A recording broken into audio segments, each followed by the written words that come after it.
Marilyn did not want to look at her newborn son. She felt that he was not needed by her. She had wanted to get rid of him, but missed the deadline. After going through the pain of childbirth, she felt hatred towards the baby who made her suffer. The only midwife in the small village tried to bring the young mother to her senses, using persuasion and reproaches, but it was all in vain. Somehow they managed to make Marilyn feed her son, hoping that the maternal instinct would kick in, but it didn't happen. "Marilyn, look at the little boy you've given birth to. He's so adorable." "That's easy for you to say. You didn't have to listen to his cries at night," grumbled Marilyn, her lips trembling. She considered her life over. Who would marry her now with a baby in tow? She blamed the child and his father. Truthfully, Marilyn didn't know exactly which man it was, as she loved to have fun and hadn't pledged her faithfulness to anyone. "What will you name the boy?" they asked Marilyn in the hospital. "I don't know. I don't even want to think about it. Well, maybe Norman. That was the name of the boy I loved back in school. He was so good, kind and devoted, but he died in an accident. I haven't met anyone like him since," sighed Marilyn. "But it's a bad sign to name a child after a deceased person," complained the midwife. "Oh, any name you choose is either a deceased person's or a dog's name, so let it be Norman," sneered Marilyn. She was angry at all men, even her stepfather, a former sailor with whom she hadn't spoken in 2 years. Bernard Costa lived on the outskirts of the village and served as a forester. After his wife's death, he rarely mingled with people and lived in seclusion. Bernard Costa strongly disapproved of his stepdaughter's way of life, as she loved to go out too much. Therefore, he did not give her any money, which made Marilyn furious with him. When neighbour Mrs. Banks came running to him with news from the village hospital, Costa only grimly shook his head, knowing that this was how it would end. "What's happening, for heaven's sakes?" complained Mrs. Banks. "Marilyn gave birth to a baby and abandoned him. She ran away from the hospital and nobody knows where she went. She left only a piece of paper with my number in the ward. You don't even have a phone, and they called me asking me to tell you to come for your grandson immediately." "Okay, I'll go get him," sighed Mr. Costa. "I've been telling you and Amy to spoil the girl less because she's growing up to be loose. Now you've got this. She went away and left her baby." "Stop it, Mrs. Banks. Marilyn gave birth to my grandson, and that's all that matters." "But where is she now?" the neighbour persisted. "Well, who knows where she went? She probably went to her apartment," shrugged Mr. Costa. "Are you going to see her?" asked Mrs. Banks. "No, I'm not going. If she didn't invite me, it means she doesn't want to see me." At the hospital, Mr. Costa completed all the necessary paperwork and went home with a precious bundle in his arms. For the first time, his neighbour helped him around the clock, even bringing diapers and baby clothes for the little boy. She always stayed with Norman when his grandfather went to work. Mrs. Banks had tender feelings for Bernard Costa and secretly dreamed that he would marry her some day. However, the widower remained faithful to his late wife, Amy, and planned to live out the rest of his days alone. Mrs. Banks was angry at his stubbornness, but knew she couldn't do anything about it. Nonetheless, Norman considered the elderly woman his own grandmother and loved her with all his heart. The woman had also grown attached to the boy, who followed her everywhere. Bernard Costa loved his grandson too. How could he not love this clever boy, who was a copy of his beloved Amy? However, he tried to teach Norman discipline so that, as the grandfather liked to say, he would grow up to be a real man, not a weakling. From a young age, Norman helped his grandfather in the forest and around the house. He was rapid and caught everything on the fly. Mr. Costa always knew that if Norman was given a task, it would be done flawlessly. "Norman is a smart boy," Mrs. Banks said admiringly. "He didn't take after his mother. By the way, is there any news from her?" The elderly man just shook his head. There was no news from Marilyn. They said she had gone abroad and gotten married there, but he didn't know the truth. When Norman asked his grandfather about his parents, he never said anything bad about his mother. But as the boy grew older, he realized that a woman who abandoned her child could not be called a mother. He was happy with his grandfather and Mrs. Banks, but sometimes before going to sleep, he would quietly cry in his bed when he thought about how his closest person had betrayed him. The school that Norman attended was far from his home. First, he had to walk to the bus stop, wait for the bus, which sometimes came late, and then ride to school. In the first few years, his grandfather escorted him to the bus stop, but in the 3rd grade, Norman started going by himself. But he still had a companion called Skipper. The puppy was given to Norman by his grandfather in the spring, and he named him in memory of the hard but happy years of service in the fleet. During the summer, the pet became so attached to the boy that he followed him everywhere. He even escorted him to the bus and then met him after school. In the forest, Skipper was also his loyal companion. Although he was quite mischievous, he would chase after a rabbit and run away, or he could start barking hysterically when he smelled the scent of some forest animal that you had to plug your ears with cotton. Once he even fell into a swamp, and Norman had to pull him out of the mud. They both returned home dirty and wet, and received a serious scolding from Mrs. Banks. When it was time for Norman to go to the city to study, he saw how Skipper was worried, sensing the separation from his master. The young man entered a forestry school, and at first tried to come home as often as possible, and then Skipper had a real holiday. At the sight of his owner, Skipper happily yelped, wagged his bushy tail vigorously, and danced joyfully. However, over time, there were fewer reasons for the faithful dog to be happy, because Norman visited his hometown less and less frequently. In the city, Norman experienced his first love. The guy tried to spend every free minute with his flirtatious girlfriend. Joan was a tall, shapely blonde whom he met at a party. She was studying to be a hairdresser and loved to have fun and party, and with her it was never boring. The stately but modest Norman caught the attention of a carefree girl who decided to shake things up with this country boy and invited him to dance at a friend's party. Norman blushed and felt shy, which amused Joan. She playfully laughed and flirted with him all evening, and in the end made it a fact that he escorted her home. Norman brought his friend Ross to the party, who noticed that Joan had her eye on him. Ross was from the same village as Norman. They had not been friends before because Ross was older, but when they met in the dormitory, they were delighted to see each other and became friends. The morning after the party, Ross knocked on Norman's door. Norman, who had not slept all night, was thinking about a beautiful Joan. Understanding his friend's condition, Ross warned him not to get involved with this girl. "Hey, buddy, she is too flighty and breaks guys' hearts. It's better to keep far away from her." But Norman brushed him off. All day, all his thoughts were only about Joan, and in the evening he gathered the courage to ask her out. He didn't expect Joan to agree, but the girl was not against taking a walk in the park. On the date, Joan behaved very modestly and was sweet and gentle, and Norman realized that Ross was just jealous of him, so he said mean things about the girl. When Ross tried to discourage Norman from these relationships again, the guys had a big argument. Joan had already spun the grandson of the forester's head, and he could no longer imagine his life without her. Norman studied and worked at the same time, so he was able to buy Joan a beautiful ring when he proposed. To his delight, the girl responded with consent and went with him to his hometown to meet his grandfather and Mrs. Banks. Skipper, Norman's dog, jumped for joy at the sight of his owner and began to bark loudly, trying to lick his owner's nose. He also intended to lick Joan, but the girl made it clear that she didn't like dogs.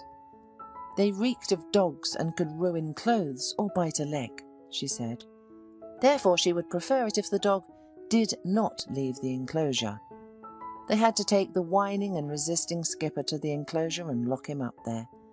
Norman and Joan visited for 3 days, and all the while poor Skipper had to watch his beloved owner through the iron bars.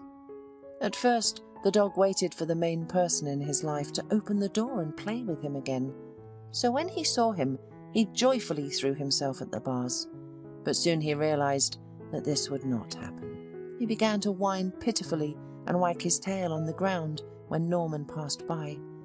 The guy was so ashamed that he tried not to even look in the direction of his locked-up friend. Joan did not like Mr. Costa's modest home. The girl was capricious and pouted, and when Mrs. Banks asked her to help prepare lunch, she replied that she was not a cook or a chef. "But how are you going to feed Norman?" Mrs. Banks was surprised. "Norman is a grown boy. He will cook for himself. He'll even feed me. I'm not a maid, I'm a woman. And if Norman needs a housekeeper, let him find someone from the local girls," Joan retorted. "Look at this city girl," grumbled Mrs. Banks to herself, and went cooking alone. The elderly woman tried to talk to Norman about the bride, but the guy just waved it off. "Modern girls don't want to be housewives, and that's all right," he said. "Well, she won't want to have children with you either. She'll say it's not trendy," Mrs. Banks protested. "I think it's too early to think about children now. We'll see later," defended Norman. "Bernard, why are you silent? Don't you care?" fussed Mrs. Banks. "What should I say? It's their life. Let them live as they want. We don't understand them and they don't understand us," replied the elderly man. Mr. Costa had to cover the wedding expenses, since Joan's parents claimed they had no money, and the groom's side should take care of the wedding anyway. Norman suggested just getting married and not having a celebration, but Joan wanted a wedding and a fancy dress. Her friends envied her because the girl was busy choosing a wedding dress instead of studying. Norman was looking forward to a happy family life and rented an apartment where he planned to live with his young wife right after the wedding. However, a week before the scheduled date, Joan disappeared. Norman called all his acquaintances, but no one knew where the girl went. Some really didn't know, while others just didn't want to talk because Joan was closer to them than Norman. Unable to bear it, the guy went to make peace with Ross, so he knew the guy was aware of all Joan's friends, so he must know something. "Yes, I know where Joan is, and I wanted to tell you right away, but then I decided not to interfere in someone else's business." So, recently, a rich guy, Adam, started courting Joan. Gifts, restaurants, and night trips in his car. That's why Joan went with him. By the way, he lives in a settlement not far from yours. It's just that you have a backwater there, while they have an elite settlement away from the hustle and bustle of the city. "Sorry, friend, but I warned you before," sighed Ross. "So you know where he lives?" Norman gritted his teeth. "I do, but I won't tell you, so that you don't do something stupid." "Fine," Norman replied. "I'll find out from someone else." Wait, idiot!" shouted Ross after Norman when the guy turned around and left his room. "I'll tell you, but I'll come with you so that you don't do anything stupid. They're having a party tonight, so we'll get in without any problems. Just promise to keep a cool head and be reasonable." Norman agreed, and they went. They didn't notice Joan among the guests at first, but as soon as Norman saw her in Adam's arms, he couldn't hold back and approached her. "You having a good time here with my future wifey?" Norman said sarcastically. Joan jumped in surprise, then lowered her eyes, and Adam laughed. "Oops, the groom showed up. Did you miss your former bride? She dumped you, and you're crying?" "Yes, I missed her." Norman gritted his teeth. "Joan, let's go home, that's enough. You've had your fun," he said, addressing his bride. However, she continued to stand silently with her eyes downcast. "Joan, did you betray me?" Norman asked, barely holding back from making a scene at the party. And then Joan looked up at him. "No, Norman, you betrayed me. I thought we would live happily ever after, but then I saw how your family lived and realized that you would be a maximum forester and I would have to live in the countryside all my life. You didn't think about me when you proposed. You're selfish and only think about yourself." Norman was stunned by the revelation. "Joan, I can't believe my ears," he said. "Well, go clean them." Adam snapped irritably, "and maybe you'll start hearing better. Joan, your taste is terrible. Does he even shower? He came to my house dressed like a homeless person, smelling like who knows what, and he's still hitting on my girlfriend." Norman couldn't bear these words and instantly punched Adam in the face. Adam was caught off guard but quickly recovered and tried to retaliate. However, Norman skillfully dodged and hit Adam in the stomach, then again in the face, causing him to fall to the ground. Before Norman could leave the house, the police arrived. The guests caught him at first, and then he was handcuffed and taken away. Ross couldn't do anything, and Joan didn't even look at her ex-fiancé. She was too busy taking care of Adam with tears in her eyes. Norman was facing a sentence, and the case couldn't be hushed up. Adam had influential parents who would do everything to ensure that their son's offender was punished as severely as possible. Mr. Costa decided to talk to Adam's father. Through acquaintances, Mr. Costa found out at which restaurant Mr. Gottlieb was there every day. He set out specifically for the restaurant, wearing his old but still quite decent suit. "Mr. Gottlieb, I am Norman's grandfather. I came to personally ask you, as a father, not to ruin the boy's life. You understand your son took Norman's fiancée. We were already preparing for the wedding." "Security!" Mr. Gottlieb growled angrily. "Is there security in this restaurant? Remove this old man from my sight. Who let him in here? Don't you care about the restaurant's image?"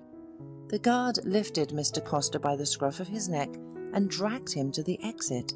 The elderly man immediately felt bad outside. Concerned passerby called an ambulance for him, while Mr. Gottlieb indifferently watched all of this from the restaurant window. Norman was given 3 years in prison and served his time in full. At home, only Mrs. Banks and his loyal but noticeably aging skipper were waiting for him. Norman's grandfather didn't wait. He died 2 years after his grandson went to prison. After the incident at the restaurant, his heart became weak. After the prison, Norman changed. He became silent and gloomy and didn't want to go to the city anymore. He started working as a forester instead of his grandfather. He planted trees and tracked down poachers. He knew the forest like the back of his hand and served it faithfully, and the forest thanked the young forester with generous gifts. No one in their village collected as many mushrooms and berries as Norman, and for the winter he dried medicinal herbs from the forest and made delicious tea with honey. At first Norman took Skipper with him on every trip, but he soon noticed that it was difficult for the dog to walk for so long, and he began to leave him at home. Over time, Skipper's paws began to fail, and Norma invited a veterinarian. However, the vet just shrugged and said, "There's nothing you can do. Old age." The vet suggested putting the dog to sleep, but Norman couldn't bring himself to do it. He took care of his pet as best he could. He changed his bedding, petted him, and apologized for locking him up when Joan came to visit years ago. One morning, Norman woke up and realized Skipper had left him forever. After burying his faithful friend, Norman returned from the forest gloomily, wiping tears from his eyes. At first he didn't even notice the miniature figure at the bus stop from which he used to go to school every day. It was a skinny girl, painfully pale, dressed inappropriately for the weather. "May I help you?" asked Norman when he finally noticed her. "Yes, please," the girl replied uncertainly. "I need to find house number 25 on the 5th Street. "Why do you need that house?" Norman was surprised, as the girl had just named his own address. "My grandfather, Bernard Costa, lives there. I am his granddaughter and I came to see him." Norman's heart beat wildly in his chest. Could this be his sister, sent by his mother, Marilyn, whom he hadn't heard from in 2 decades? "Is your mother's name Marilyn?" he asked, his voice trembling. "No," the girl replied. "Her name is Dasha, and I don't have relatives with the name Marilyn." "Then who is your mother, and what is your name?" Norman was bewildered by the appearance of this mysterious stranger. "Oh, so many questions, young man. It would be better if you showed me the house I am still looking for. I am already freezing and tired. I hitchhiked here." "Well," Norman began, "the house you are looking for is my grandfather's house. Unfortunately, he has passed away, and I live there alone now." The girl was visibly saddened. "What a pity. I was going to see him. And you turn out to be my relative." "A relative, but hardly by blood. Sorry, I asked your name, but I didn't introduce myself. I'm Norman. Mr. Costa was my mother's stepfather." "Abigail," replied the girl. "I only recently learned about him.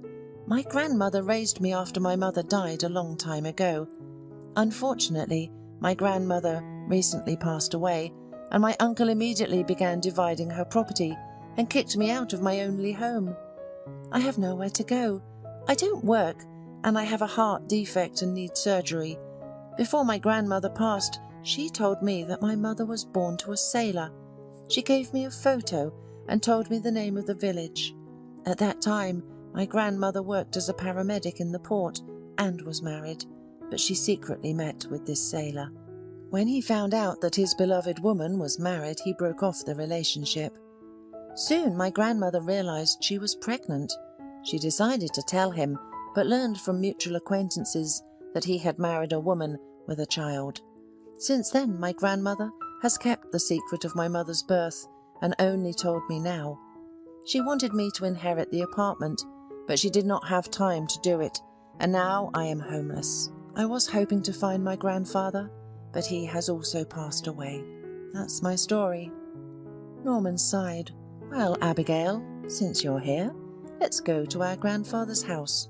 I warn you, it's not a palace, but it's livable." "I'm not used to luxury," the girl replied, smiling sadly. Abigail stayed with Norman, and Mrs. Banks listened to the girl's story, shook her head and wiped away tears. Any mention of Mr. Costa made her sad. However, Mrs. Banks liked Abigail. "She's a good girl," the old woman concluded. Time passed, and one day, when Norman returned from the woods, he found Abigail lying on the floor, barely breathing. He immediately called an ambulance and tried to revive her. Abigail was taken to the hospital and transferred to the intensive care unit, while Norman waited anxiously in the hospital corridor. He was distressed about the girl because, during the short time that they were together, he had become very attached to her. Finally, a doctor came out and said that Abigail could not return home. Her heart was weak and she needed urgent surgery. The doctor handed the man a list of medicines that the girl needed and named the approximate cost of the operation that would have to be performed in the capital. Norman panicked. His grandfather had left him some savings, and Norman himself had a little money, enough for the medicine, but not for the surgery. At home, Mrs. Banks was waiting for Norman. She saw the ambulance arrive at the house and immediately ran to find out what had happened. Norman sat at the table holding his head in his hands. Mrs. Banks was frightened. "Did she die?" "No," Norman replied. "She's alive, but she needs an expensive operation. Otherwise, she'll die. I'm thinking about where I can get the money, and I need a lot. Maybe a loan of some kind, if they give it to me." Mrs. Banks thought for a moment, then stood up and said, "We'll think of something. She's Bernard's own granddaughter. We have to save her." The next day, when Norman returned from another visit to the hospital, the old woman came to him again, holding a package. "Here you go," she said, handing Norman the package. Norman opened it and was astonished. "Money? Where did you get so much, Mrs. Banks?" "Yes, I saved all my life, but I have no children of my own. I can't take it to the grave, and here is such a case. We need to help a good girl." Norman couldn't hold back his tears as he hugged the old woman and thanked her from the bottom of his heart. Now Abigail would be saved. The operation was successful, but the girl remained under the observation of doctors for a long time. Norman constantly visited her and could no longer hide that he was in love. Despite her illness, Abigail was a cheerful optimist. She loved to joke, even about her illness. "I always believed that after a storm caused by clouds, the sun would definitely come out," she said. "It was impossible not to fall in love with such a bright and beautiful girl." Even in the hospital, Norman proposed to Abigail, and the girl agreed. They got married a month after discharge. They decided not to have a big wedding, since there was no one special to invite. After the wedding, Norman made sure that his young wife did not overwork herself, and even tried to do simple household chores himself. "Norman, for our life together, you cooked more than I did," Abigail laughed. But this care was a joy for the man. Abigail found a common language with Mrs. Banks, and they spent winter evenings watching tearful melodramas, drinking tea with apple pie, and sympathizing with the constantly suffering heroes. Norman was amused by their women's gatherings, but he was glad that he had a family, that Abigail was happy, and that Mrs. Banks did not feel lonely. One day he was heading to watch the winter forest while thinking about home. These thoughts warmed him from the inside. The snow creaked cheerfully under his feet, and the frost grabbed his cheeks. Norman spread food in moose feeders and headed towards the road. At the edge of the forester noticed a strange sight. "Is it an animal?" he wondered. He walked faster and soon realized that it was a woman, completely naked, and Norman hurried to her. The woman was alive. She was shaking from the cold, sitting on her haunches and gasping for breath, visibly already at her last strength. Her long hair was dishevelled and hid her face. The man immediately took off his work jacket and put it on the poor thing. She didn't say anything, just cried even more. He gave her his huge gloves, and she began to silently put them on. Her fingers whitened from the cold, and Norman leaned in to help. He looked at her face for the first time, and then it was as if a shock went through him. "Joan?" "Norman." The woman even stopped chattering her teeth. "How did you end up here?" Joan burst into tears once again. Norman took out his phone and called the local police officer, who quickly arrived to help the girl. While they waited, Joan, trembling, confessed that she had cheated on her husband Adam. He had caught her with her lover in a hotel room, grabbed her by the hair, dragged her out onto the street, shoved her in a car, and drove her into the woods, where he left her to die. Norman listened to this gruesome story with disgust. He had once loved Joan, and had even gone to jail for her. His grandfather had a heart attack over this story, fell out with his friend Ross because of Joan, and locked his loyal dog in a pen. However, he would never have wished such a punishment on her. How cruel does one have to be to do something like that to a woman? Moreover, Adam would probably not even face any punishment. Norman's thoughts were interrupted by the arrival of the local police officer, who took Joan away. A week later, rumours began to spread around the village that Joan and the police officer had started living together. Joan always found a way to find a warm place for herself. However, Norman was not interested in thinking about it. He had received good news from Abigail that she was pregnant. The young forester was thrilled about it, although he was worried about Abigail's heart. Everything went well, and he finally became the happiest father in the world. Abigail gave birth to a son, whom they named Bernard, after their grandfather.